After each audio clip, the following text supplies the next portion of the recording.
तस्वीर दिल्ली के राजघाट की है, जहां पर आज महात्मा गांधी की समाधि के बाहर बीजेपी के नेता मौन व्रत धारण कर केजरीवाल सरकार के खिलाफ धरना दे रहे थे। बीजेपी के विधायकों की मांग है कि नई आबकारी नीति में हुए घोटाले को लेकर दिल्ली के सीएम अरविंद केजरीवाल के इस्तीफे की मांग को लेकर आज बीजेपी के नेता मौन धारण करके उन्होंने अपना रोष जताया। बीजेपी के प्रदेश अध्यक्ष वीरेंद्र सचदेवा ने कहा कि राजघाट एक पवित्र स्थल है और यह बेहद ही अफसोस की बात है कि अरविंद केजरीवाल और उनके कोई भी नेता भ्रष्टाचार करने के बाद यहां आकर अपनी गलतियों को स्वीकारने की जगह अपने किए कामों पर पर्दा डालने का प्रयास करते हैं। अपनी जिम्मेदारी से बच नहीं सकते। निस्संदेह दिल्ली में एक बहुत बड़ा घोटाला उनकी नाक के नीचे हुआ है और खाली शराब घोटाला नहीं है, अनेकों घोटाले हैं, चाहे वो शिक्षा का हो या स्वास्थ्य का हो, कंस्ट्रक्शन वर्कर्स का हो, डीटीसी का हो, उनके हर विभाग में भ्रष्टाचार व्याप्त है। तो इस लड़ाई को लेकर हम सबको लगातार दिल्ली की जनता के बीच में जाना है और जो संघर्ष आप पिछले कई महीनों से कर रहे हैं उसी का परिणाम है कि आज इनके दो मंत्री जेल में हैं। बीजेपी महामंत्री हर्ष मल्होत्रा ने भी केजरीवाल सरकार पर हमला बोला। उन्होंने कहा कि शराब घोटाले में विजय नैयर को गिरफ्तार किया जा चुका है।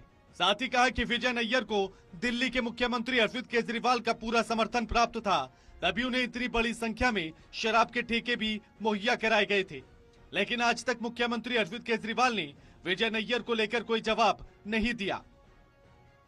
पंजाब चुनाव से 6 महीने पहले से 8 महीने पहले से शराब नई नीति आएगी और ये बात संभव है क्या कि दिल्ली की सरकार कोई नीति लेके आ रही है और केजरीवाल का कोई हाथ ना हो।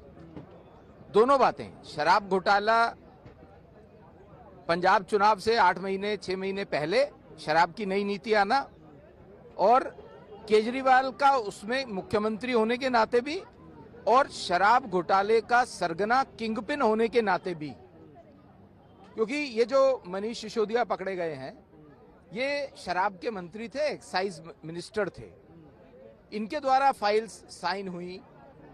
पहली बात तो नीति गलत थी, क्योंकि नीति गलत थी, उसके अंदर भ्रष्टाचार था, इसलिए गलत नीति बनाई गई थी। बीजेपी सांसद रमेश बिधूड़ी ने कहा कि बीजेपी के कार्यकर्ता दिल्ली के हर गली मोहल्ले में जाएंगे और दिल्ली सरकार के इस भ्रष्टाचार को उजागर करेंगे।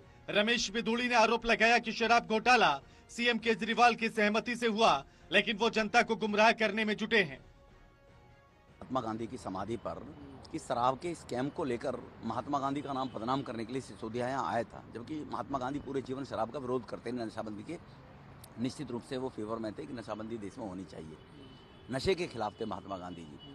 और केजरीवाल ने कब कब क्या क्या बोला है वो मीडिया को भी ये लोगों को भी पता लगे कि वो कितना झूठ बोलने वाला व्यक्ति है। जो अक्षर साहब उसने कहा चुनाव से पहले गद्दी हथियाने के लिए, सब उसके उल्टे किया उन्होंने जी।